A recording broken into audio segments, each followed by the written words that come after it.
Hi, and welcome back to our channel once again. My name is Zamora from Principia Prep, and today we're going to be discussing using the net price calculators and the expected family contribution calculators to determine your college cost. But before we start, if you are looking for more college content, please leave us a comment below letting us know what you're looking for, as well as hit the subscription button to be notified when additional videos come out. And if you enjoy this video today, please leave us a like, it does help the channel. In today's video, we're going to be going over the two different expected family contributions, the federal methodology and the institution methodology, and why there are two of them. We're also going to explain how they're used by the colleges to determine how much money you should be paying towards college, and essentially how financial aid is considered. We're also going to go over the net price calculators and how they work individually per college to figure out not only how much you have to pay them, but also how much financial aid they're going to provide you with. Let's first talk about what the expected family contribution is and how it's calculated. In the world of financial aid, you essentially have two different financial aid forms. You have the FAFSA form and the CSS profile form. Both become available for senior students starting October 1st to be able to create and finish the form, which then generates the expected family contribution number. Now, the expected family contribution is essentially what the college expects you to pay for one student headed off to college for that academic year. Now, the number at times is confusing for families, mainly because in certain cases, your expected family contribution number will not actually equal what you're paying. The, issue that happens a lot of times, what families don't realize is the expected family contribution number does not mean this is all you're paying. It typically means this is the starting point of what you have to pay at least. That's the way to look at it, the proper way to looking at the expected family contribution number. As an example, let's say you fill out the FAFSA form, and the FAFSA form indicates that your expected family contribution number is $10,000, which means you have to pay at least $10,000 towards the cost of college. However, if you're dealing with a state or public institution, typically at the $10,000 expected family contribution level, you've run out of space for financial aid consideration because these institutions typically do not give out their own money. They usually just give out federal or state money.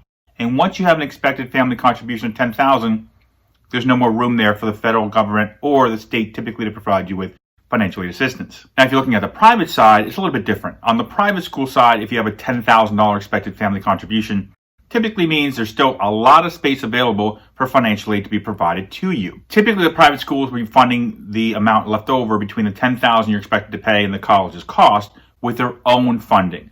So if you have an expected family contribution more than $10,000 level or higher, assume, unfortunately, state and public institutions, colleges, i.e., will not be able to help you with that much funding. When it comes to the private universities and colleges, they will be able to help you with the funding. Now, if you're looking for more insight about public universities versus the private universities, you can also watch our video, which actually I have down in the description below, which is the college and financial aid process during this COVID time we all find ourselves in. Once again, in the description below, you can watch that video. It goes further in depth about public versus private colleges and the way they fund you. Now, that being said, let's begin by talking about the FAFSA form. The form itself is filled out at fafsa.ed.gov, which we have the link here down below as well. The first form you'll be filling out to start the whole process of getting your expected family contribution, or essentially the federal methodology of calculating your expected family contribution. Now, this will be the first form most families fill out, and in some cases the only form you need to fill out for financial aid consideration. This form is used by every college to start off by figuring out the federal, the state, in some cases their own institutional aid that's available for the student to be provided. Now, at the end of the FAFSA, some states will also ask you for an additional state form to be completed. Typically, this is linked at the end of the FAFSA form. So once you complete the FAFSA form and get to the confirmation screen, at that point in time, you're going to see that there's an additional form necessary. This form, in addition to the FAFSA form, must be completed to be able to get state and federal funding. The states usually have a hybrid FAFSA federal methodology calculation they utilize, or in some cases they just use the FAFSA's federal methodology to determine if you're eligible for state aid, and if you are, to be able to receive the state aid. But to get the state aid, of course, your student must stay within the state that they reside. Now, let's talk about the second expected family contribution, essentially the CSS profile form, or the institutional methodology. Now, the second form that you might have to fill out, the CSS profile, provides you with an additional expected family contribution. Now, the CSS profile is not required by all colleges.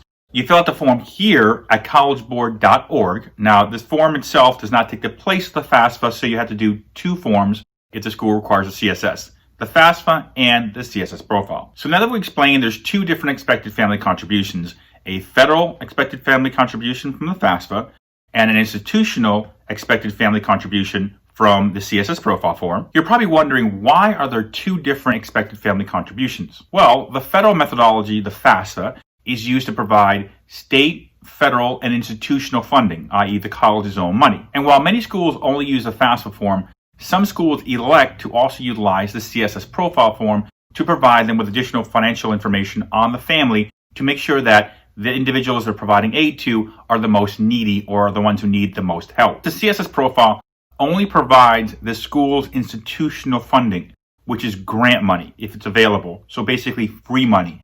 This is why the form is so much more intrusive. Because what you'll notice is the FAFSA form is fairly straightforward with their questions that they want answered as far as your finances. When it comes to the CSS profile, it's a lot more in depth. And the reason being is that most of the schools that use a CSS profile are the most expensive schools, the higher tier colleges, the ones that are more generous towards your students typically. And they want to make sure that they're providing the most aid to the most needy students. Now, when it comes to the FAFSA form, the minute you complete the FAFSA form, you get a confirmation screen. And on the confirmation screen, it provides you your federal methodology, your expected family contribution, how much they expect you to pay as a family for one student to go off to college for that one academic year. The CSS profile, which is completed on the College Board site, does not do that. So there's basically three ways you can get your expected family contribution number from the CSS profile form, or essentially the institutional number they're looking for from you guys to be able to pay for college.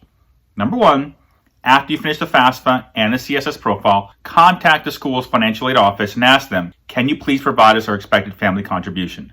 Some schools will, other schools unfortunately will not provide you because in some cases it's a secret the way they calculate your numbers, figures, incomes, etc. The second way to figure out if you want to know both your federal and your institutional methodologies, FAFSA and CSS expected family contributions, is to go on to, once again, College Board.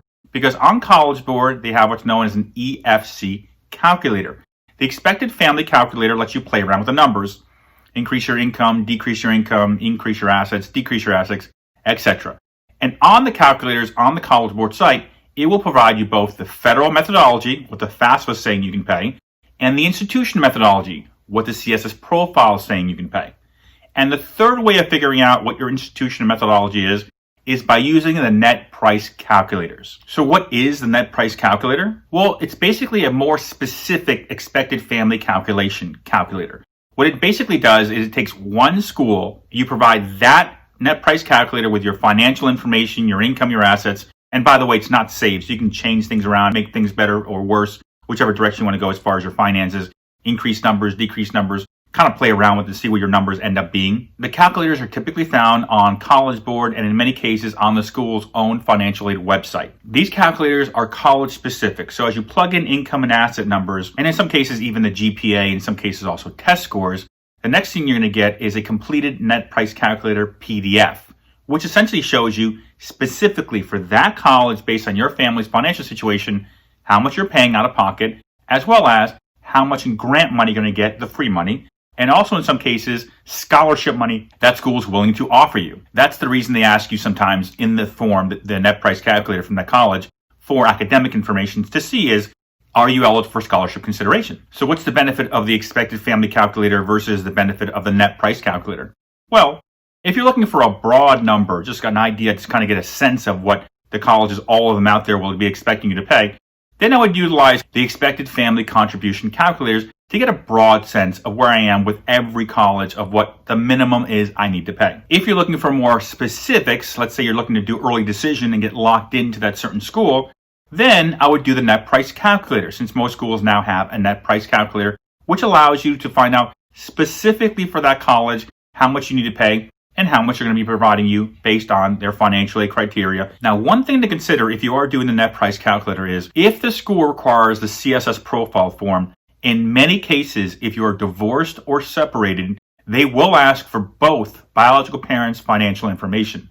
So what you need to do, if you're doing the net price calculator, you basically have to add one parent's information and the other parent's information together into the calculator to get an actual reading that's close to what you're actually going to get. Because if you only count one of the separated or divorced parents' financial information, then technically what's going to happen is when you do all the other forms, it's going to throw your numbers all out of whack. Now that we've gone over the expected family calculators as well as the net price calculators and why there's different ones available for you and what they mean, if you're looking for more insight of the calculations and how they break down and how each one of them work individually in more depth, please watch our videos on the college process and financial aid during COVID in the description below. That being said, if you do have any questions or you're looking for additional assistance, on the screen now, you see our contact information. We do have a newsletter that goes out every month, basically explaining to parents what they need to be doing at every grade level on a monthly basis. If you want that information, please send us an email with your student's grade level and which email you'd like us to send the newsletter to. It goes out every month. If you're looking for additional information for specific questions, please leave a comment below or shoot us an email of that as well. And that being said, once again, my name is Ed Zamora. Thank you for watching our video. If you enjoyed the content, please leave us a like. And if you're looking for additional information, please click the subscription button to be notified.